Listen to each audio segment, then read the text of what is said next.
Good morning, students. Today we will start our next topic, cash flow from operating activities.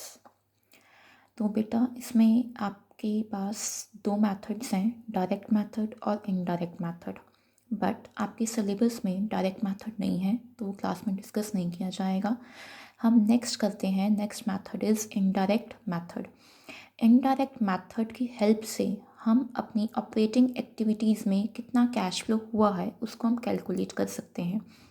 तो उसको calculate करने के लिए हमारे पास कुछ स्टेप्स हैं. फर्स्ट स्टेप क्या है? Number 1 step is determine net profit before tax. सबसे पहले हमने क्या डिटर्मिन करना है, क्या कैलकुलेट करना है? Net profit before tax calculate करना है. तो उसको कैलकुलेट करने के लिए हमारे पास दो मेथड्स हैं. फर्स्ट पार्ट आपको दिया हुआ है, if starting from profit as per statement of profit and loss. जब आपने जब कैलकुलेट करना होगा नेट प्रॉफिट बिफोर टैक्स, अगर आप अपना स्टार्टिंग पॉइंट चूज़ करते हैं statement of profit and loss, तो उस केस में आपके पास ये फॉर्मूला दिया हुआ है. ये फॉर्मूला आपने लर्न करना है.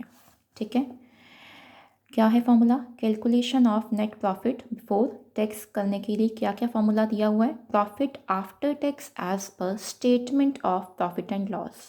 जब आपको क्वेश्चन में एक स्टेटमेंट बनाई होगी, उसमें क्या दिया होगा? उस स्टेटमेंट में उसमें आपको प्रॉफिट दिया होगा और वो प्रॉफिट आपको आफ्टर टैक्स दिया होगा.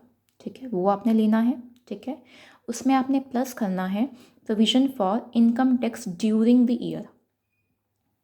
ड्यूरिंग द ईयर मतलब आपने करंट ईयर का आपने इनकम टैक्स की प्रोविज़न आपने प्लस करनी है.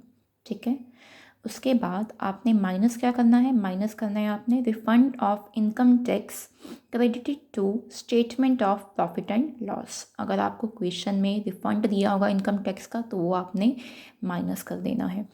ये सारा प्लस माइनस करने के बाद आपके पास जो फिगर आएगी वो फिगर होगी कौन सी? नेट प्रॉफिट बिफोर टैक्स की. क्लियर?